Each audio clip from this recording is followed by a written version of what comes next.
बिस्मिल्लाहिर्रहमानिर्रहीम अस्सलाम वालेकुम। आप मेरा यूट्यूब चैनल देख रहे हैं। Welcome to my YouTube channel. Lecture number 12 आज हम पढ़ेंगे असिस्टेंट पुलिस की जो 16 स्केल की जॉब जो हुई है पीपीएससी की तरफ से, उसकी टेस्ट प्रिपरेशन के वाले से।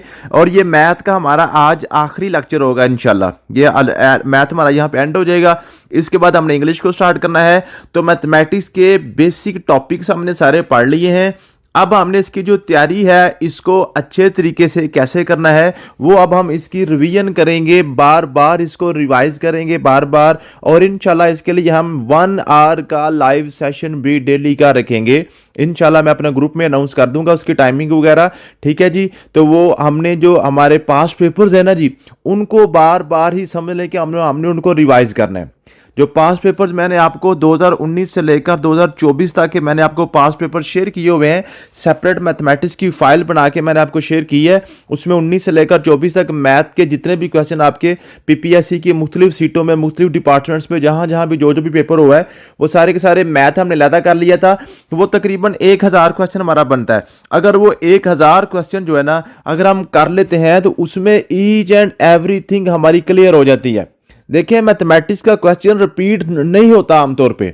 मैथमेटिक्स का क्वेश्चन रिपीट नहीं होता, बल्कि मैथमेटिक्स का मेथड रिपीट होता है। अगर आप वो 1000 क्वेश्चन कर लेते हैं तो आपको हर मेथड की समझ आ जाएगी। और चाहे फिर जो भी स्टेटमेंट आएगी, जिस तरीके का भी वो आपको स्टेटमेंट चेंज करके क्वेश्चन करेगा तो आप उसको सॉल्व कर लेंगे। तो हमने अब प्रैक्टिस करनी है, बार बार प्रैक्टिस करनी है, ठीक है। और ये जो मैंने आपको लेक्चर्स दिए हैं 12, ये आपकी बेसिक्स हैं। ये सारे तरीके हैं, ये सारे फार्मूलाज हैं, यही आपने बार बार यूज करने होते हैं। एक ही क्वेश्चन में आपके 3 से 4 फार्मूलाज इकट्ठे यूज हो रहे होते हैं, ठीक है जी। इसलिए हमने मैथमेटिक्स की स्ट्रेटेजी अब ये रखनी है कि ये हमने जो बेसिक्स हमने सीख ली हैं सारी, अब इनको हमने अप्लाई करना है पीपीएससी के सारे पेपर्स के ऊपर। जब वो हम एक दफा कर लेंगे, इंशाल्लाह कोशिश करेंगे कि वो हम 10 दिन में करें, ठीक है जी। अब इंग्लिश को हमने स्टार्ट करना है, तो उसके साथ जो मैथ की प्रैक्टिस है ना, उसकी वजह से हम अपना बाकी सब्जेक्ट्स को रोकेंगे नहीं, उसको हम साथ साथ लेकर एज इट इज ही चलेंगे। लेकिन जो मैथ की जो प्रैक्टिस है ये बहुत जरूरी है। इसके लिए 1 आवर हम सेपरेट इंशाल्लाह ताला इसके लिए हम मुख्तस करेंगे। लेक्चर नंबर 12 में कल मैंने आपको जो ज्योमेट्री थी ना जी, ज्योमेट्री के सारे जो आपके पास जो बेसिक कॉन्सेप्ट्स होते हैं ना, जो बेसिक कॉन्सेप्ट्स होते हैं वो सारे मैंने आपको करवाए थे। जो ना इसके ज्योमेट्री के बेसिक कॉन्सेप्ट कराए थे, उनकी डेफिनेशंस वगैरह, उनकी थ्योरी मैंने सारी आपको पढ़ा दी थी। आज हम वही कॉन्सेप्ट्स आपके यहाँ पे जो है ना पीपीएस जो क्वेश्चन में वो ऐड करता है, उसकी जो इंप्लीमेंटेशन होती है, ये जो हमारे सारे कॉन्सेप्ट ज्योमेट्री के हमने अप्लाई करके क्वेश्चन करने होते हैं, वो सारे हम क्वेश्चन करने की कोशिश करते हैं। तो इंशाल्लाह ताला यूं हमारा ये भी कवर हो जाएगा। तो कल से हम जो है ना इसकी प्रैक्टिस स्टार्ट कर देंगे पास्ट पेपर्स की। क्वेश्चन नंबर 1 है जी, point, line and plane. Point, line and plane के हवाले से मैंने कल आपको बताया था कि पॉइंट क्या होता है, लाइन क्या होती है, प्लेन क्या होता है। आज हम इसके क्वेश्चन क्या क्या बनते हैं जी। How many points are needed to determine a plane. ये जो आपके पास है ना जी, एक प्लेन को डिटरमाइन करने के लिए कम से कम आपके पास 3 पॉइंट्स होने चाहिए। 2 पॉइंट्स आपके पास कोलाइनर होते हैं, कोलिनियर उनको बोलते हैं, ठीक है जी। एक लाइन के ऊपर होता है और एक आपका पॉइंट जो होता है वो लाइन से बाहर होता है। तो कम से कम 3 पॉइंट्स होने चाहिए कम से कम एक प्लेन को जनाब जो है ना जी इसको डिटरमाइन करने के लिए। उसके बाद जी, what is the intersection of 2 distinct planes. 2 plane जहां पे जो इंटरसेक्ट करते हैं, आपस में मिलते हैं, तो उसको हम क्या कहते हैं, उसको हम कहते हैं ओरिजिन कहते हैं। उसको हम क्या कहते हैं जी, ओरिजिन कहते हैं। ओरिजिन ये क्वेश्चन बनता है। उसके बाद, if 2 line intersect how many points do they share in common. 2 लाइनें आपस में इंटरसेक्ट कर रही हैं तो ये एक ही पॉइंट के ऊपर सिर्फ मिलती हैं, ठीक है जी। ये क्वेश्चन पूछता है वो कि अब 2 लाइनें आपस में इंटरसेक्ट करती हैं, 2 लाइनें आपस में मिलती हैं, क्रॉस करती हैं, तो वो एक ही पॉइंट पे मिलती हैं। उसके बाद फिर वो अपन सेपरेट हो जाती हैं, ठीक है जी। तो ये आपके पास क्वेश्चन लाइन प्लेन के वाले से क्वेश्चन क्लियर हो गए। उसके बाद आपके पास जी उसके बाद एंगल्स बन गया जी। If one angle is 40 degree, what is the measure of its complement। तो कॉम्प्लीमेंट्री एंगल की डेफिनेशन कल आपको मैंने बताई थी। तो कॉम्प्लीमेंट्री एंगल ऐसे होते हैं जिनको दोनों को जमा करिए तो आंसर 90 आना चाहिए। तो आपके पास पहला आपके पास 40 डिग्री है, तो बाकी दूसरा आपके पास 50 आ जाएगा। 40 और 50 को मिलाएगा तो 90 हो जाएगा, ठीक है जी। नेक्स्ट आपके पास जी, 2 angles are supplementary if one is 120 find the other. तो अगर 110 आपके पास जो है ना एक है, तो दूसरा आपके पास 70 का होगा, क्योंकि सप्लीमेंट्री में दोनों को हमने जमा करके 180 बनाना होता है। अगला क्वेश्चन है जी, what is the measure of an angle that is half of right angle. अब हाफ ऑफ राइट एंगल क्या कर रहा है, तो राइट एंगल आपको पता 90 डिग्री का होता है, तो 90 का हाफ आपके पास 45 डिग्री का हो गया। 90 का हाफ आपके पास 45 का हो गया। ये आपका क्वेश्चन क्लियर हो गया। अगला क्वेश्चन है जी, ट्राइंगल्स के हवाले से। ट्राइंगल आपके पास है जी what is the sum of interior angle of a triangle. अब वो कहता है जी ट्राइंगल के जो इंटीरियर एंगल्स होते हैं ना, ट्राइंगल के अंदर जितने भी आपके पास एंगल होते हैं उन सबको जमा करें तो क्या आंसर आता है। तो ये मैंने आपको फार्मूला दिया था, वो फार्मूला आपके पास था n-2 multiply by 180, n-2 multiply by 180। n से मुराद होता है number of sides, number of side, कितनी साइडों की वो शक्ल आपके पास, पॉलीगोन कितने साइडों की है। तो ट्राइंगल क्या आपको पता है 3 साइडें होती हैं, 1 2 3, ठीक है जी। तो n हमारे पास 3 आ गया, 3 - 2 जरब आपके पास 180 आ गया, 3 - 2 1 हो गया, 1 मल्टीप्लाई बाई 180 तो आपके पास आ गया 180। तो आपके पास जो ट्राइंगल है उसके अंदर जितना भी एंगल होता है इंटीरियर एंगल का सम करें तो वो 180 के बराबर आता है, ठीक है जी।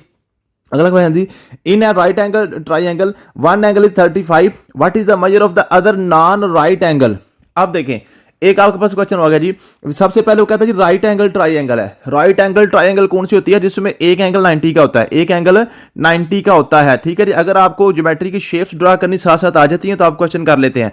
एक तो एंगल आपका 90 का हो गया, एक तो एंगल आपका 90 का पक्का होगा, ये आपके पास 90 का होगा। दूसरा कहता है जी 35 डिग्री का, दूसरा कितने का है जी 35 डिग्री का एंगल है, दूसरा कितने का है 35 डिग्री का। अब कहता है बताएं तीसरा कितना होगा, तीसरा कितना होगा। तो ये तो हमें पता है कि जो एक ट्राइंगल होती है उसके इंटीरियर एंगल टोटल 180 होते हैं, टोटल 180 होते हैं। तो हमने 180 पूरे करने हैं तो 90 का ये होगा, 90 और 35 आपके पास 125 ये होगा, टोटल 125। और इसमें क्या ऐड करें तो आपके पास 180 पूरा हो जाए। तो 125 के अंदर आप 75 को ऐड करेंगे, सॉरी आप इसको 180 हमने मुकम्मल करना है तो हम इसको हम इसमें जो है ना जी 55 को ऐड करेंगे, 55 को ऐड करेंगे, ठीक है जी। 55 को ऐड करेंगे तो मेरे पास कितना बन जाएगा जी 180 पूरा हो जाएगा। तो 55 का एंगल होगा तीसरा आपका, ठीक है जी, समझ आ गई है। अगला क्वेश्चन है जी, एन इक्विलेटरल ट्राइंगल।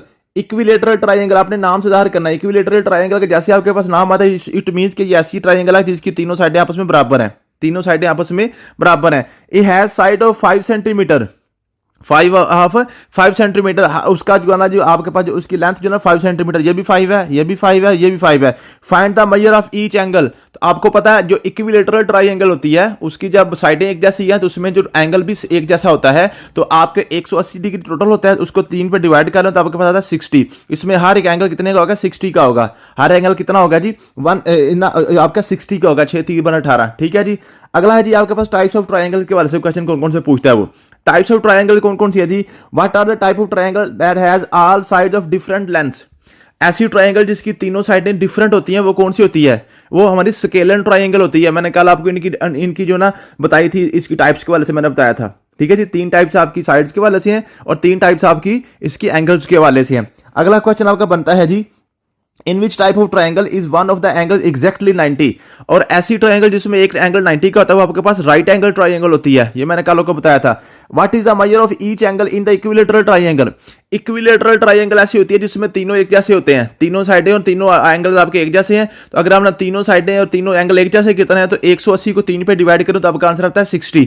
इसका आंसर क्या है 60 आ गया। अगला क्वेश्चन आपके पास है जी, what is the measure of each angle in the equilateral triangle. फिर वही काम, ठीक है जी। इक्विलेटरल ट्राइंगल में 60 होता है, ठीक है जी।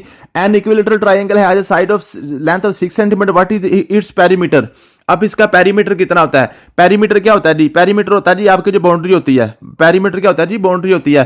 कहता है यहाँ पे ये इक्विलेटरल ट्राइंगल है जिसकी तीनों साइडें बराबर हैं, एक साइड 6 सेंटीमीटर, अगर ये 6 है तो ये भी 6 और ये भी 6 होगी क्योंकि ये इक्विलेटरल ट्राइंगल है। इक्विलेटर बोलती है जिसमें तीनों साइडें एक जैसी होती हैं। अगर ये 6 है, ये 6 है, ये है तो टोटल आपके पास पेरीमीटर क्या होता है, पेरीमीटर होता है ये बाहर वाली उसकी बाउंड्री की लंबाई, उसकी बाहर बाउंड्री की लंबाई 6 6 6 और आपके पास कितना होगा 18 सेंटीमीटर। कितना आपके पास होगा जी 18 सेंटीमीटर हो गया। If all 3 side of triangle are equal, what type of triangle is it. अगर तीनों साइडें बराबर है तो उसको हम क्या कहते हैं, इक्विलेटरल ट्राइंगल कहते हैं। ये इक्विलेटरल के वाले से क्वेश्चन बन जाते हैं। अगली आपके पास आइसोलेस ट्राइंगल। आइसोलेस ट्राइंगल के वाले से क्या क्वेश्चन बनते हैं जी, in an isosceles triangle 2 sides measure 8 centimetre and the base is 6 centimetre, what is the perimeter. अब आइसोलेस ट्राइंगल वो होती है जिसकी 2 साइडें बराबर होती हैं और एक साइड उनसे मुख्तलिफ होती है। कहता है ये 2 बराबर है, वो आपके पास 8 सेंटीमीटर की है और जो उनसे जो सेपरेट है वो 6 की है। ये 8 और 8 की है और ये 6 की है। कहते हैं इसका पेरीमीटर बताएं। तो पेरीमीटर क्या है, इसकी जो बाउंड्री की लंबाई आपने बतानी होती है। 8 और 8 16 और 6 आपके पास कितना आ गया जी 22 आ गया। इसकी 22 सेंटीमीटर इसकी पेरीमीटर हो जाएगा। अगला क्वेश्चन है जी, if 2 angles of a triangle is equal, what type of triangle is. कहते हैं 2 एंगल्स बराबर हैं तो ये आइसोलेस ट्राइंगल होगी। जिसके 2 एंगल्स बराबर हैं, एक सेपरेट है, वो आपकी आइसोलेस ट्राइंगल होगी। आइसोलेस 2 चीजें बराबर और एक चीज सेपरेट है, आइसोलेस ट्राइंगल होगी। अगला है जी, in an isosceles triangle if the vertex angle is 40 degree, what is the measure of each base angle. ए जो 20 जो आपका बेस एंगल उसको क्या होगा, कहता है जी आपके पास आइसोलेट ट्रायंगल है, मींस कि आपके पास ये दो है ना, दो आपके पास इसके साइडें बराबर और एक सेपरेट है। कहता है ये जो आपके पास ऊपर वाला एंगल है ना जो मुख्तलिफ है वो 40 डिग्री का है। बताएं ये जो दोनों आपस में बराबर आने हैं वो कितने के होंगे। हमें पता है टोटल आपके पास 180 का एंगल होता है एक ट्रायंगल के अंदर, तो 40 आपके पास ये हो गया, तो बाकी ये दोनों आपस में बराबर है कितने कितने के आ जाएंगे, 40 में कितने 140 हमने ऐड करने हैं, फिर 180 बनना है तो ये 70 के हो जाएंगे, ये 70 के दोनों आ जाएंगे, 70 140 और 40 आपके पास 180 आ गया। जो आप इसको इसका जो ना आइसोलेट ट्रायंगल के वाले से क्वेश्चन आपके कवर हो जाएंगे। अगला क्वेश्चन है जी स्केलन ट्रायंगल। स्केलन ट्रायंगल वो होती है जिसमें तीनों साइडें मुख्तलिफ होती हैं।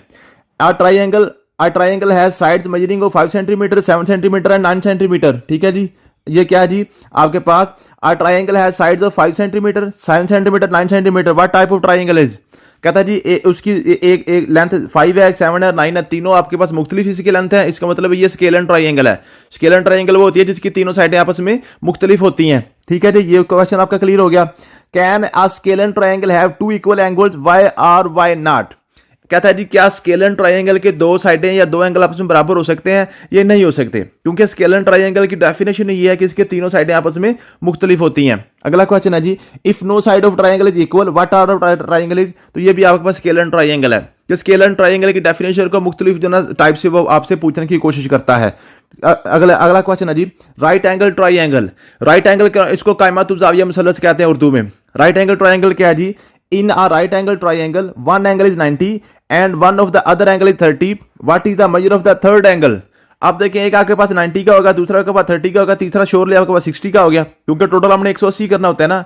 टोटल हमने ट्रायंगल के अंदर कितना 180 का एंगल करना होता है, तो तीसरा भी हमारे पास कितना 60 का आ गया, तीसरा 60 का आ गया।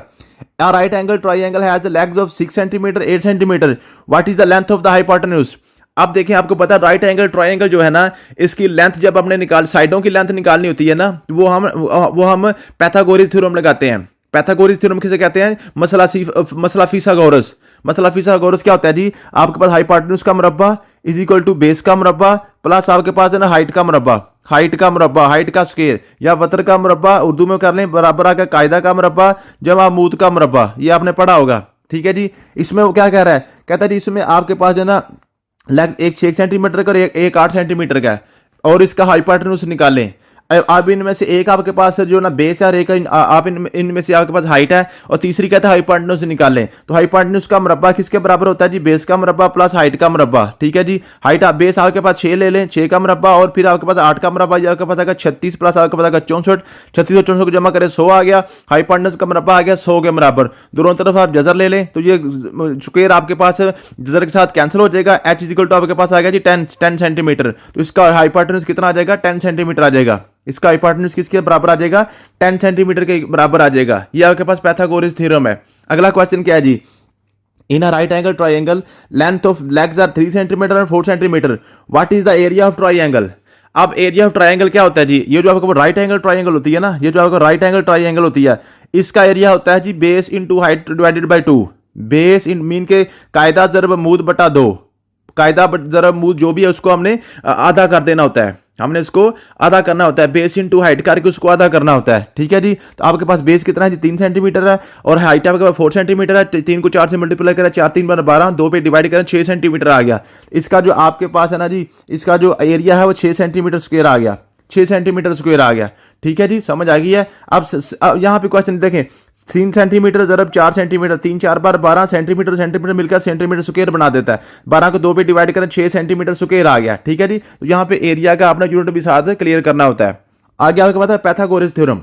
पैथागोरियन थ्योरम जो है पैथागोरस थ्योरम, इसको हम मसला फिसागोरस भी कहते हैं।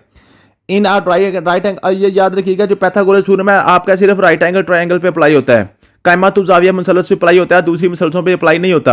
आइसोलेटरल ट्रायंगल पे या आपके पास जो ना स्केलन ट्रायंगल वगैरह है वो सारी की सारी उस पर पैथागोरस थ्योरम में अप्लाई नहीं होता। उसके लिए आपके पास वो दूसरा लॉ होता है, उसके लिए आपका दूसरा थ्योरम होता है। ठीक है जी, वो आपको शायद मैंने नीचे लिखा है कि नहीं, अगर नहीं लिखा तो मैं उसको ऐड कर दूंगा, वो बड़ा इंपॉर्टेंट हीरो फार्मूला ये लिखा हुआ है। ठीक है जी, हीरो फार्मूला के जरिए हम उसको करते हैं। ठीक है जी, तो ये राइट एंगल ट्रायंगल के लिए आपके पास पैथागोरस थ्योरम होता है जी। पैथागोरस थ्योरम क्या जी, in a right angle triangle if one leg is 6 centimetre other is 8 centimetre what is the length of the hypotenuse. वही बात है, वक्र का मरब्बा इज इक्वल टू अमूद का मरब्बा जमा कायदा का मरब्बा। ये आपके पास कायदा आ गया, ये आपके पास अमूद आ गया, हाइपोटेन्यूज आप निकाल दें, मीन के वक्र को आप निकाल लें, मुरब्बे में सिर्फ आपने कीमतें पुट करनी है। अगला क्वेश्चन है जी, a ladder is 30 centimetre long leans against a wall, the bottom of the ladder is 5 meter from the wall, how high the wall does the ladder reach। क्या मतलब है, जब वो ये सीडी वाला क्वेश्चन देता है ना, सीडी वाला क्वेश्चन, अब देखें ये आपके पास दीवार है, ये दीवार है, ये दीवार के साथ ये सीढ़ी लगी हुई है, ये सीढ़ी लगी हुई है, कहता है जो सीढ़ी है ना, सीढ़ी दीवार से कितनी दूर है जी, आपके पास है उसका जो 5 मीटर दूर है, दीवार से कितनी दूर है, 5 मीटर दूर है, और सीढ़ी की लेंथ कितनी है, 13 मीटर है, उसकी लेंथ कितनी है, 13 मीटर है। कहता है ये आपने हाइट निकालनी है दीवार की हाइट निकालने थे, फिर ये यहाँ पे आपका पैथागोरस थ्योरम लगता है। ये वक्र है आपका, ये आपके पास कायदा है, और ये आपके पास अमूद है। जो सीधा होता है वो अमूद होता है, उसके साथ जो जुड़ा होता है ये आपके पास कायदा होता है, और ये जो टेढ़ी लाइन होती है सीधी डायगोनल वाली, ये आपके पास वक्र होता है। तो वक्र का मरब्बा आपके पास 13 का मरब्बा बराबर आपके पास आ गया 5 का मरब्बा जमा एक्स का मरब्बा, ये हमने निकालना है। एक्स इस तरफ रहने दे, बाकी उधर ले जाए। 169 माइनस 25 इज इक्वल टू आपके पास एक्स आ गया। 169 में से 25 को आप निकालते हैं, आपके पास आ गया 144 इज इक्वल टू आपके पास आ गया एक्स का मरब्बा। इसको आप जजर लेंगे तो 144 आपके पास 12 का जजर होता है, ठीक 12 का, और 144 का जजर आपके पास 12 होता है, और एक्स आपके पास एक्स आ गया, ये कट गया, तो आपके पास एक्स 12 आ गया। इसका हाइट कितनी आ गई जी, 12 आ गई। तो इस तरह से आपने इसके पैथागोरस थ्योरम को आपने अप्लाई करना होता है। अगला क्वेश्चन है जी, if the hypotenuse of right angle triangle 10 centimetre, hypotenuse mean के ये आपके पास टेढ़ी लाइन 10 सेंटीमीटर है, and one leg is 6 centimetre, ये लेग आपके पास 6 सेंटीमीटर है, and find the length of the other leg, दूसरी का आपने निकालना है, ठीक है जी, ये आपने निकालनी है, ठीक है जी। जो आपके पास है ना जी राइट एंगल ट्रायंगल है, उसमें हाइपोटेन्यूज आपका 10 है, एक में से 6 और दूसरी आपने निकालनी है, वही आपने वक्र का मरब्बा इक्वल टू कायदा का मरब्बा बराबर आपके पास अमूद का मरब्बा, ये आपने करना है उसको, ठीक है जी। मुझे उम्मीद है कि आप ये कर लेंगे। अगला क्वेश्चन आपके पास है क्वाड्रिलेटरल्स। क्वाड्रिलेटरल्स क्या है जी, ऐसी शक्लें जिनकी साइडें 4 होती हैं, ऐसी ज्योमेट्रिकल शेप जिनकी 4 साइडें होती हैं, 4 साइडें उनकी होती हैं। आपके पास क्या जी, what is the sum of interior angle of a quadrilateral. Quadrilateral के इंटीरियर एंगल का सम कितना होता है, तो क्वाड्रिलेटरल की आपके पास साइडें 4 होती हैं, आप निकालें 4 माइनस 2 ज़रब 180 आएगा, 4 माइनस 2 ज़रब 180 आएगा, तो 2 ज़रब 180 आपके पास 360 आ गया, ये आपके पास कितना आ गया, 360 आ गया। तो जो क्वाड्रिलेटरल, कोई भी क्वाड्रिलेटरल हो, वो चाहे रोम्बस है, चाहे रेक्टेंगल है, चाहे पैरेललोग्राम है, जो भी है, उसमें आपके पास उसका जो इंटरनल एंगल होगा ना, वो 360 के बराबर होगा। जैसे जो आपके पास ये ट्रायंगल थी ना, ट्रायंगल चाहे वो आइसोसेलेस ट्रायंगल है, स्केलर ट्रायंगल है, राइट एंगल ट्रायंगल है, कोई भी है, इक्विलेटरल है, उनका तमाम का तीनों के तीनों एंगल जमा करिए तो 180 बनते हैं। इसी तरीके से जो आपका क्वाड्रिलेटरल है, क्वाड्रिलेटरल 4 साइडों वाली बंद शक्ल कोई भी होती है, 4 साइडों वाली बंद शक्ल कोई भी होती है, ठीक है जी। इसकी चारों साइडों के आपने एंगल को अंदर वाले एंगल ऐड करेंगे तो 360 ही बनेंगे, वो 360 ही बनेंगे। ये आपने फार्मूला क्लियर कर लिया, ठीक है जी। अब इसके क्वेश्चन करते हैं। Rectangle has length of 12 centimetre and width of 8 centimetre, what is the perimeter. अब ये आपके पास रेक्टेंगल है, ठीक है जी, कहता है ये 8 सेंटीमीटर है, सॉरी ये आपके पास 8 सेंटीमीटर और ये 12 सेंटीमीटर है, एक 8 सेंटीमीटर दूसरा 12 सेंटीमीटर, कहते हैं इसका पेरीमीटर निकालें। तो आपको पता है जो आपके पास रेक्टेंगल होती है उसके आमने सामने वाले जो अजला होते हैं ना, आमने सामने वाली जो लेंथ होती है वो बराबर होती है। अगर ये 12 है तो ये भी 12 होगा, अगर ये 8 है तो यहाँ पे भी आपके पास 8 होगा। इसका पेरीमीटर निकालना है, तो पेरीमीटर होता है ये आपने बाउंड्री को आपने जमा करना होता है, सारी बाउंड्री को। 12 और 8 के पास 20, 20 और 12 आपके 32, 32 और 8 आपके पास 40, इसका पेरीमीटर कितना आ गया, 40 आ गया। पेरीमीटर कितना आ गया जी, 40 आ गया। अगला क्वेश्चन क्या है जी, opposite side of parallelogram 10 centimetre and 7 centimetre. Parallelogram इस तरह की होती है, थोड़ी सी टेढ़ी लाइन इसमें होती है, ठीक है जी। इसमें ये 10 सेंटीमीटर ये 7 सेंटीमीटर है। What is the perimeter of the parallelogram. तो पैरेललोग्राम का भी पेरीमीटर बिल्कुल उसी तरीके से आपने निकालना है जैसे आपने रेक्टेंगल का निकाला है। ये 7 के सामने आपके 7 होगी, 10 के सामने आपको 10 होगा, 10 और 7 17, 17 10 आपके पास कितना आ गया जी, जो आपके पास ये आ गया, ये जो ना 17 और 10 आपके पास कितना आ गया जी, इसको आप ऐड कर लें, ठीक है जी। 27 आ गया, 27 और 7 आपके पास 34 आ गया, ठीक है। तो ये चारों को आपने ऐड करना होता है। तो पेरीमीटर समझ लें कि बाहर से आपने उसका पूरा चक्कर लगाना होता है, उसको आपने ऐड करना होता है। ये इसको क्लियर हो गया। पॉलीगॉन्स के वाले से बात करते हैं। पॉलीगॉन्स किसको कहते हैं, पॉलीगॉन्स ऐसी होती हैं जो 3 या 3 से ज्यादा साइडों वाली शक्ल को हम पॉलीगॉन कहते हैं। ट्रायंगल भी पॉलीगॉन है, क्वाड्रिलेटरल भी पॉलीगॉन है, पेंटागॉन भी, हेक्सागॉन भी, हेप्टागॉन भी, ये सारी की सारी आपके पास कौन सी जी, पॉलीगॉन है, ठीक। इनका ये जनरल नाम होता है, आपके ज्योमेट्रिकल शेप का ये जनरल नाम होता है पॉलीगॉन्स। उसके बाद ऐसे क्वेश्चन कौन कौन से पूछता है जी, what is the sum of interior angle of hexagon. अब हेक्सागोन के वो कहता है जी इंटीरियर एंगल से कितना होता है। हेक्सागोन के आपको पता है 6 साइडें होती हैं। किसकी इतनी साइडें होती हैं? 6 साइडें होती हैं। मीन के 6 इसके कॉर्नर होते हैं, 6 कोने इसके होते हैं। अब 6 - 2 = 180, ठीक है जी। 6 - 2 4 = 180 आपके पास आ गया। इसको आप करके देख लो आपके पास कितना आ गया जी। 4 × 4 = 4 8 = 32 और 4 1 4 और 3 720 आ गया। तो आपके पास कितना आ गया? 720 आ गया। इसका टोटल एंगल कितना होगा जी? 720 आ गया। अगला क्वेश्चन है जी, how many sides does a polygon have if the sum of interior angle is 180। लो जी, कहता है जी जो आपके पास एक पॉलीगॉन है, उसका अंदर वाला जो सारा एंगल है वो 180 के बराबर है। वो कितने के बराबर है? 180 के बराबर है। बताएं उसकी साइडें कितनी होगी?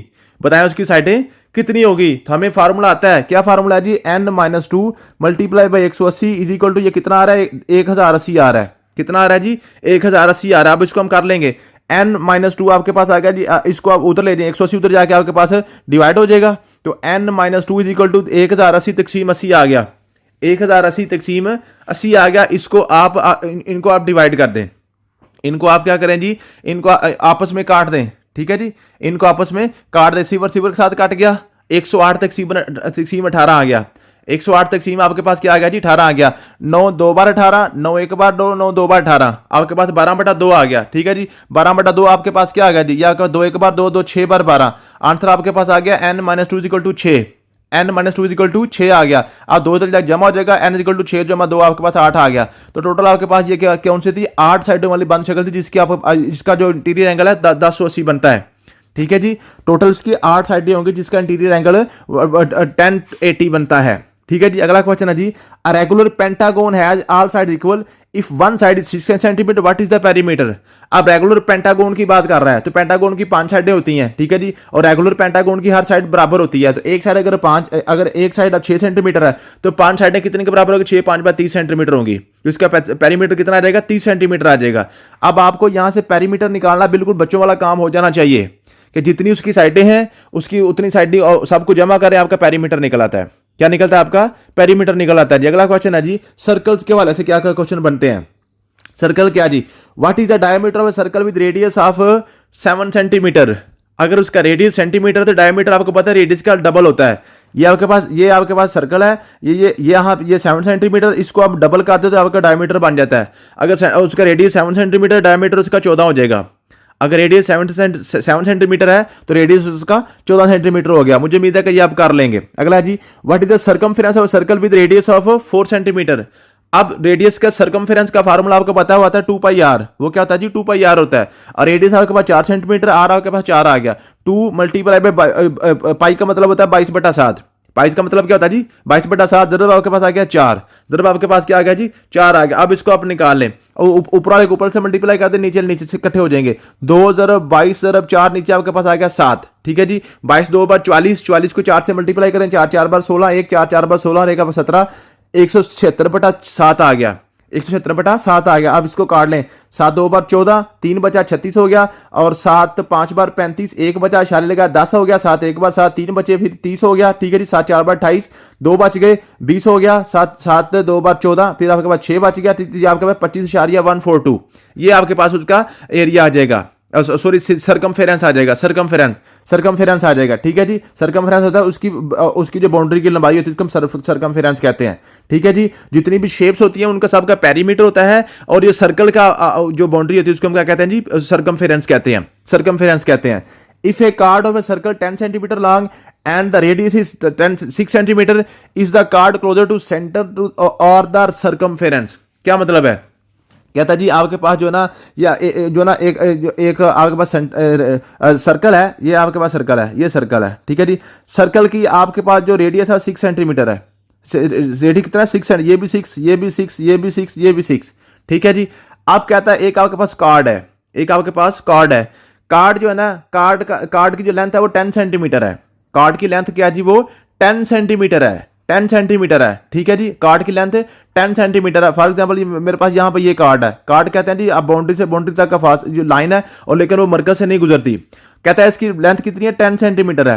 10 सेंटीमीटर है। बताएं ये जो कार्ड है ये सेंटर के ज्यादा करीब है कि ये आपका सर्कमफेरेंस के ज्यादा करीब है? मीन के सेंटर के करीब है कि बाउंड्री के ज्यादा करीब है? आप देखें आपके पास जो ना ये इसका रेडियस आपके पास 6 सेंटीमीटर है, इसका डायमीटर तकरीबन 12 सेंटीमीटर हो गया। इसका कितना होगा जी? 12 सेंटीमीटर हो गया। इसका डायमीटर कितना हो गया, 12 सेंटीमीटर हो गया। अब कार्ड 10 सेंटीमीटर का आप ले रहे हैं, इसका मतलब है ये इसके थोड़ा सा आगे होगा, आपके सेंटर से थोड़ा सा आगे होगा, ठीक है। अगर तो कार्ड की लेंथ छोटी हो तो वो ऐसे आगे आगे आता जाएगा और ये बाउंड्री के करीब आता जाएगा। अगर इसकी लेंथ ज्यादा है तो आप इसको अंदाजा लगा लेना, ये सेंटर के करीब है। ये किसके करीब है, सेंटर के करीब है, ये सेंटर के करीब है, ठीक है जी। तो ये सेंटर के करीब होगा। इस तरह के ट्रिकी क्वेश्चन वो आपसे पूछेगा। अगला क्वेश्चन है जी, कांग्रुएंस ऑफ ट्राइंगल्स। ट्राइंगल्स की कांग्रुएंसी से क्या मुराद है? कांग्रुएंट और सिमिलर की मैंने आपको बात बताई थी। कांग्रुएंट वो होती है जिसकी शक्ल भी एक जैसी हो और उसका साइज भी एक जैसा हो, वो कांग्रुएंट होती है। और सिमिलर फिगर वो होती है जिसका सिर्फ आपके पास जो है ना उसकी सिर्फ शेप एक जैसी होती है, उसका साइज एक जैसा होना जरूरी नहीं है, ठीक है जी। ये आपके पास कांग्रुएंसी होगी जी। What are the condition for two angle to be congruent? तो कांग्रुएंट वो होती हैं जिनकी शेप भी सेम हो और उनका साइज भी सेम हो, ठीक है जी। If two triangles have two sides and one the include angle equal, what is the congruence rule is applied? कहता जी दो ट्राइंगल जो है ना उनकी दो साइडें और एक एंगल इक्वल है तो कांग्रुएंसी रूल अप्लाइड क्या होगा? तो हमेशा याद रखिएगा, ये जो आपके पास ट्राइंगल्स होती है ना, ट्राइंगल के टोटल 6 चीजें होती हैं, 3 एंगल्स होते हैं और 3 उसकी साइडें होती हैं, ठीक है जी। इन तीनों में से 3 चीजें अगर एक जैसी हो जाए ना, अगर 3 चीजें एक जैसी हो जाएं, तीनों एंगल एक जैसे हो जाएं, तीनों आपके पास जो ना उसकी जो ना साइड एक जैसी हो जाएं, या 2 एंगल और एक साइड एक जैसी हो जाए, या आपके पास जो है ना जी ये जो आपके पास 2 एंगल और एक साइड एक जैसी हो जाए, 2 साइड और एक एंगल एक जैसा हो जाए, जो आइडेंटिकल हो, ठीक है जी। तो वो आपस में बराबर होती है, आपस में कांग्रुएंट होती हैं, वो आपस में क्या होती हैं जी? कांग्रुएंट होती हैं। तो इसमें रूल कौन सा इसमें अप्लाई होगा? आइडेंटिकल साइड्स एंड एंगल्स का रूल इसमें शामिल होगा। जो आइडेंटिकल होती है ना, एक जैसी होती है, वो ही सिर्फ आपकी ट्राइंगल जो है ना वो आपकी जी वो कांग्रुएंट बनती हैं। अगला क्वेश्चन है जी, सिमिलरिटी ऑफ ट्राइंगल। सिमिलरिटी सिर्फ यही है कि आपके पास क्या, सिर्फ उनकी फिगर एक जैसी होनी चाहिए, शक्ल एक जैसी नजर आनी चाहिए, शक्ल एक जैसी नजर आनी चाहिए, चाहे वो एक छोटी है और एक आपके पास बड़ी भी है, तो वो आपका काम चल जाता है, ठीक है जी। ये सिमिलरिटी का क्वेश्चन क्लियर हो गया जी। अगला क्वेश्चन आपके पास है जी पेरीमीटर। पेरीमीटर के बाद पहले भी काफी हो गया है, आपके पास एरिया के क्वेश्चन भी काफी पहले हो गए हैं। सरफेस एरिया की बात करते हैं। सरफेस एरिया क्या होता है जी? सरफेस एरिया ये होता है कि आपके पास ये 3D शेप का होता है, 3D शेप का। What is the surface area of cube with the side of 5 centimetre? ये सरफेस एरिया होता है, ये क्यूब फॉर एग्जांपल ये आपके पास है ना, ये मैंने एक फिगर बनाई है, ठीक है। इसके ऊपर एक और फिगर में रख देता हूं, इसके ऊपर एक और रख देता हूं, इसके ऊपर ऐसे एक और रखते ऐसे क्या जी, ये एक पाइप सा बन जाता है, ये एक पाइप सा ऊपर को उठ जाएगा, ठीक है। ये आपने फॉर एग्जांपल एक चूड़ी रखी है, बच्चों की जो बेंगल होती है, उसके ऊपर एक और चूड़ी रख दें, उसके ऊपर एक और चूड़ी एक और ऐसे रखते हैं तो क्या बनेगा? वो पूरा एक आपके पास एक ऐसे एक जो ना आपके पास एक पाइप सा बन जाता है, ठीक है, एक पाइप सा पूरा बन जाता है, ठीक है जी। इसको हम 3D शेप्स कहते हैं, ठीक है जी। अब उसका सरफेस एरिया क्या होता है जी? जी एक क्यूब है, क्यूब का आपके पास 5 सेंटीमीटर उसकी लेंथ है, उसका आपने सरफेस एरिया निकालना है, उसका आपने सरफेस एरिया निकालना। अब इस क्वेश्चन को थोड़ा सा अब अगर आप इसकी आप फिगर बना लेंगे तो आप इसको इजीली समझ सकते हैं। फॉर एग्जांपल ये आपके पास एक क्यूब है, चलिए मैं आपके सामने क्यूब बनाता हूं। ये आपके पास एक क्यूब है, ठीक है, ये देखें जी, ये आपके पास एक क्यूब है, ठीक है। इसको मैं ऐसे आपके सामने क्यूब बनाता हूं, ये आपके पास क्यूब है जी।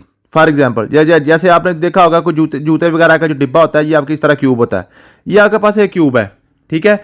इसमें आपने साइडें देखनी है, इसकी आपने साइडें देखनी है। जरा देखें, एक आपके पास ये साइड है, ये सबसे टॉप वाली साइड, ये सबसे टॉप वाली साइड, एक साइड ये हो गई, ठीक है जी। दूसरी साइड आपके पास ये है, ये जो आपके पास ये लेफ्ट साइड वाली साइड है, ये जिसको मैं ऐसे गोल से कर रहा हूं, ठीक है। ये आपके पास ये वाली एक साइड है, ठीक है। एक साइड आपके पास नीचे है, ये बिल्कुल नीचे वाली साइड जिसके ऊपर मैं डॉट लगा रहा हूं, ये आपके पास ये साइड होगी, ठीक है जी। एक साइड ये आपके पास राइट साइड वाली साइड है, ये वाली साइड है, ठीक है। और एक साइड आपको सामने जो नजर आ रही है ये वाली, ठीक है। और एक इसके पीछे वाली साइड है। टोटल इसकी 6 साइडें हैं। आप कोई भी डिब्बा पकड़ लें, जूते वाला कोई भी डिब्बा आप पकड़ लें, डिब्बे की साइडें गिनिएगा, आपको 6 साइडें नजर आएंगी, 6 साइडें नजर आएंगी, ठीक है जी।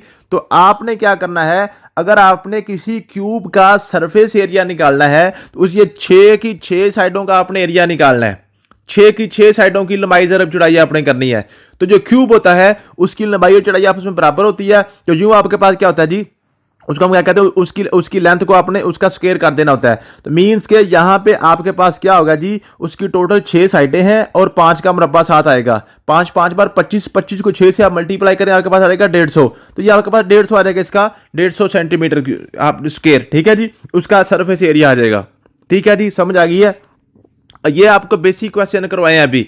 इसकी जो इंप्लीमेंटेशन होगी वो पीपीएससी ने अपने पेपर्स में जो दिए हुए हैं ना, वो हम जैसे जैसे उनकी रिहर्सल करेंगे ना, उनकी हम जैसे प्रैक्टिस करेंगे तो आपको समझ आ जाएगी। वो यही कहता है, बताएं जी आपके पास एक क्यूब है जना, वो उसका जो 5 सेंटीमीटर की आप क्यूब है, उसके ऊपर आप क्या करना, पेंट करना चाह रहे हैं, बताएं कितना पेंट लगेगा। तो वो वही आपने चारों साइडें साथ 6 की 6 साइडें आपने इसकी करनी होती हैं। ठीक है जी। Calculate the surface area of cylinder with the radius of 6 centimetre, height of 10 centimetre. अब आपने सरफेस एरिया निकालना है किसी सिलेंडर का, किसी सिलेंडर का आपने सरफेस एरिया निकालना है। सिलेंडर आपका इस तरह का होता है, ये आपके पास सिलेंडर होता है, ये इस तरह का सिलेंडर होता है, ये सिलेंडर इस तरह का होता है। ठीक है जी, सिलेंडर इस तरह का होता है। ठीक है, इसका कहता है ये जो आपके पास सरफेस एरिया ना, इसका आपने सरफेस एरिया निकालना है। सिलेंडर का आपने सरफेस एरिया निकालना है। अब इसका एरिया निकालने के लिए थोड़ा सा आप क्या करें, इसकी आप जरा शक्ल बना के देखें, शक्ल इसकी बनाएं जरा। आपके पास सिलेंडर क्या, फॉर एग्जांपल मैं एग्जांपल से आपको समझाता हूं। ये आपके पास एक बेंगल रखी है आपने, बच्चे की बेंगल या चूड़ी जिसको हम बोलते हैं। ठीक है, उसके ऊपर एक और चूड़ी रख दें, उसके ऊपर एक और चूड़ी रख दें, उसके ऊपर एक और चूड़ी रख दें, और रख दें, और रख दें, और रख दें, रखते रखते रखते रखते ये क्या आपके पास पूरी एक सीरीज बन जाएगी। जब आप चूड़ियां बच्चों की लेते हैं ना, एक सेट लेते हैं ना जो बच्चों के लिए, तो वो एक पूरा एक सिलेंडर की तरह ऐसे आपको मिलता है। या आपके पास ऐसे जो है ना, ऐसे एक सिलेंडर की तरह वो ऐसे उन्होंने बांधी होती हैं पूरी। ठीक है, अब इसका आपने एरिया निकालना है। एरिया, सरफेस एरिया क्या जी, एक तो एरिया आपका ये टॉप पे और ये एक बॉटम पे, ये एक सर्कल ऊपर नजर आ रहा है आपको और एक सर्कल आपको नीचे नजर आ रहा है। ठीक है जी, ये देखें, एक सर्कल आपके पास ऊपर नजर आ रहा है और एक सर्कल आपको ऐसे नीचे नजर आ रहा है, और ये सारी की सारी आपस में ऐसे जुड़ी हुई हैं। ठीक है, ये आपके पास ऐसे चूड़ियों का सेट ऐसे जुड़ा होता है, ऐसे चूड़ियों का सेट होता है आपके पास। ठीक है जी, ऐसे ही होता है ना जी, ऐसे आपके पास चूड़ियों का सेट होता है।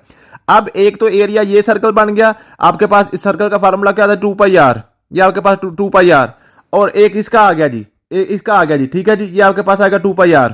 ठीक है जी, और ये जो आपके पास है, ये जो आपके पास है, ठीक है जी, ये सॉरी एरिया होता है πr², भाई वो सर्कमफेरेंस होता है जी, सर्कमफेरेंस। यहां पे अब क्या निकाल रहे हैं, अब ये एरिया निकाल रहे हैं। ठीक है जी, और आपके पास ये जो कर्व्ड पाथ होता है ना, कर्व्ड पाथ, इसका था जी πr² ज़रब h, मीन के जितना इसकी लंबाई है ना उसको आप साथ करेंगे।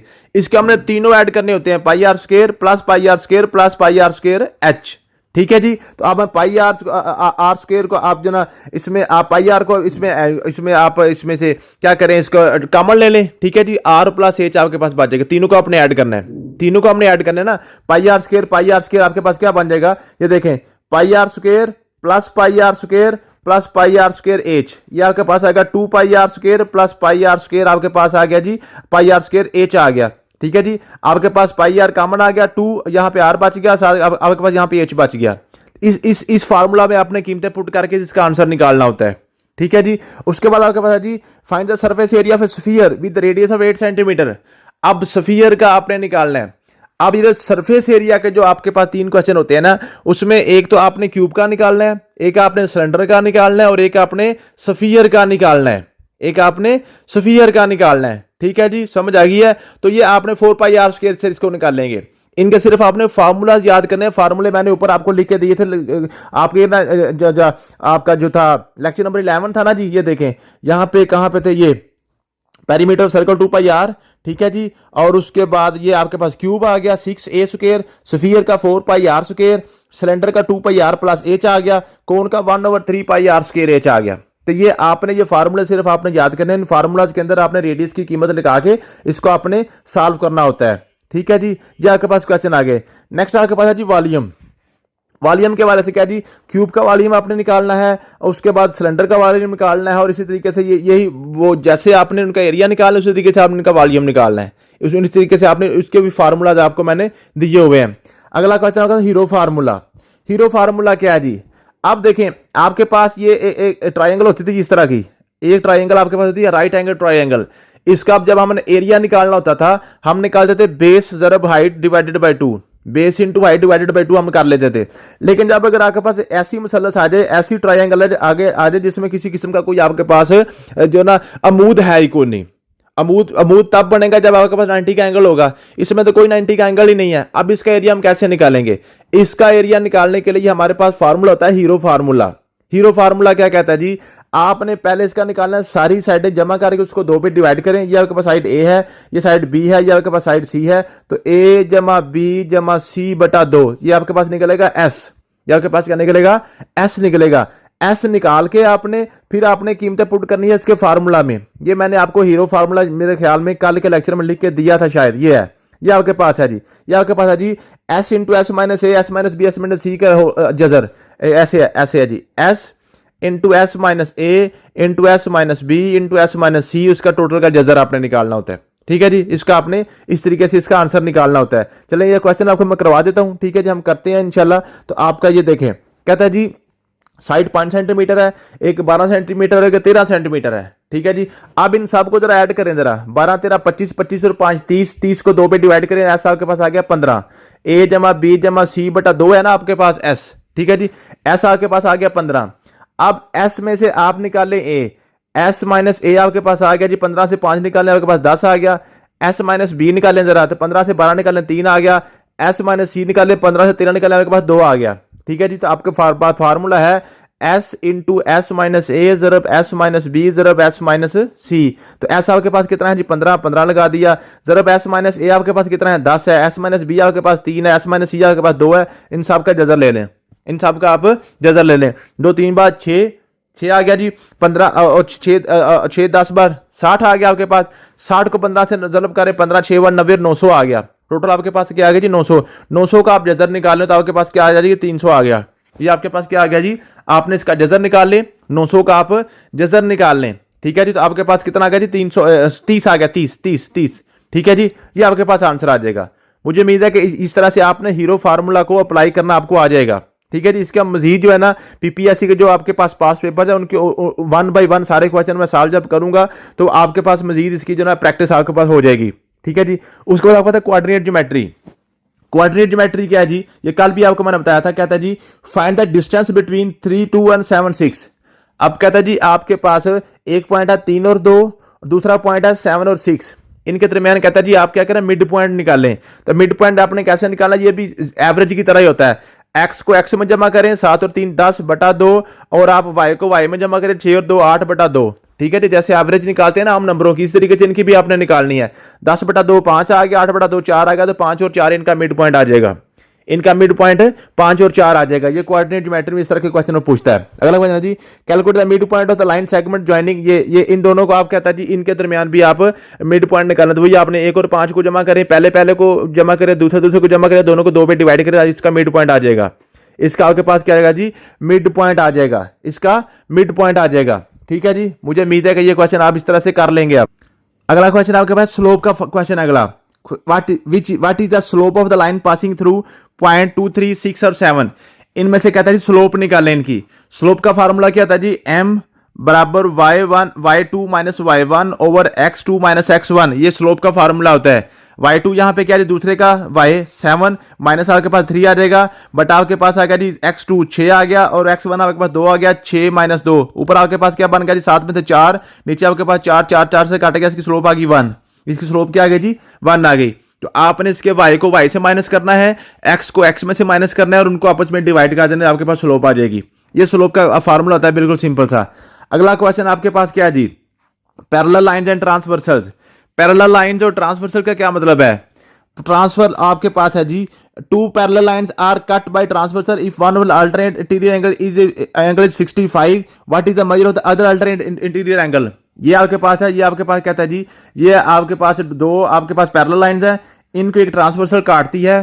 कहता है इसका जो इंटीरियर एंगल है ये आपके पास कितना 65 का है। तो मैंने कल आपको बताया था दूसरे का भी 65 ही होगा, दूसरा भी 65 का ही होगा। ये मैंने ट्रांसवर्सल के आपको 3-4 किस्म के एंगल्स बताए थे। जो ये होगा वही आपका ये होगा, जो ये होगा वो ये होगा, और जो ये होगा वही आपका ये होगा, और उसके बाद ये इंटीरियर एंगल भी आपस में सेम होंगे, इंटीरियर एंगल भी आपस में सेम होंगे। तो ये आपने क्वेश्चन कर लेने हैं। ठीक है जी, अगला क्वेश्चन आपके पास क्या जी find the sum of interior angles on the same side of transversal of if the line is parallel. ये आपके पास 2 पैरेलल लाइंस है। कहता है इसके जो 2 आपके पास इंटीरियर एंगल है दोनों का सम क्या होता है। तो दोनों का देखिए सम करें तो पूरा आपके पास 180 बन रहा है, पूरा इसको ऐड करें तो ये 180 बन जाता है। ठीक है जी, ये सिंपल से क्वेश्चन होते हैं, सिंपल से कॉन्सेप्ट अगर आपको क्लियर है तो ज्योमेट्री के क्वेश्चन बिल्कुल मुश्किल नहीं होते, बिल्कुल आसान होते हैं। ठीक है जी, एंगल सम प्रॉपर्टी क्या होती है जी what is the sum of interior angle of pentagon. ये सारे आपको मैंने करवा दिए हैं कि पेंटागन के कितने एंगल होते हैं, हेक्सागोन कितने होते हैं जी, ये आपके पास ये सारे आपको पता है। ठीक है जी, n-2 मल्टीप्लाई बाई 180 वो फार्मूला आपने लगाना है तो आपके पास क्लियर हो जाएगा। अगर आपके पास है सर्कल थ्योरम्स, क्या जी, what is the measure of angle subtended by diameter in a circle if two chords in a circle, if two chords in a circle, ठीक है जी, ये आपके पास क्या है, if two cards in a circle are equal, what can be the about the corresponding arcs। अब ये आपके पास क्या है जी, ये आपके पास, ये देखें ये आपके पास है, ये सर्कल है, कहता है इसका जो डायमीटर है ना, एक इधर और इधर को, कहता है इसको ये जो आपके पास डायमीटर है, ये इसका एंगल कितना बनाएगा, इसका एंगल देखे 180 का, जो पूरे का पूरा एंगल देखे तो 180 का एंगल बनता है, पूरे का पूरा क्या बनता है जी, 180 का एंगल बनता है। ठीक है जी, अब कार्ड की बात कर रहे हैं जी, क्या कहते हैं, if two chords in circle are equal, ये आपके पास है, कहते हैं ये एक आपका ये कार्ड है, एक आपका ये कार्ड है, दोनों कार्ड आपस में इक्वल हैं। ठीक है जी, what can be said about the corresponding arcs, इनके जो आर्क्स है ना, ये आपके पास आर्क है, ये उसकी आर्क है, आपस में बराबर होंगी। जब आपके पास कार्ड एक जितने हैं तो इसकी आर्क भी फिर एक जितनी ही होनी चाहिए। ठीक है जी, तो ये सिंपल आपके पास कंसेप्ट के वाले से वो क्वेश्चन वो पूछता है। ठीक है जी, समझ आ गया जी। तो ये सारे जो है ना, उसके बाद है कंस्ट्रक्शन ऑफ ज्योमेट्रिकल फिगर्स, ये क्या जी, कंस्ट्रक्ट इक्विलेटरल ट्रायंगल, ये आपका जो ना पीपीएससी में नहीं आएगा, पीपीएससी में कंस्ट्रक्शन नहीं आती, क्योंकि सिर्फ वो आपके पास क्या, वो एमसीक्यूज क्वेश्चन ही आपको पूछेगा। ठीक है जी, उसके बाद कहते हैं, उसके बाद interior and exterior angle of polygon, what is the measure of each interior angle of regular pentagon, ये वही बात आ गई, पेंटागोन के इंटीरियर एंगल बताएं। तो पेंटागोन का आप पांच साइडों वाली होती है, तो 5 साइडों की आप 5 माइनस 2,180 करके देख लें। ठीक है जी, उस प्रॉपर्टी पैरेललोग्राम, वही सारी चीजें अब दोबारा आ रही हैं। ठीक है जी, ये सारी चीजें वही दोबारा आ रही हैं। ठीक है जी, इसको आप करेंगे तो इंशाल्लाह ताला आपके पास जो ना आपका सारे का सारा कवर हो जाएगा। अगर किसी को क्वेश्चन ना हुआ तो आप बता दीजिएगा, इंशाल्लाह ताला मैं आपको करवा दूंगा। और लाइव सेशन भी इंशाल्लाह ताला 1 घंटे का डेली काम रखेंगे। मैं सिर्फ मैथमेटिक्स के वाले से 8-10 दिन में इसके जो है ना अपने पीपीएससी के पास पेपर ही कवर करने हैं। थैंक यू सो मच, मिलते हैं नेक्स्ट वीडियो में, अल्लाह हाफिज।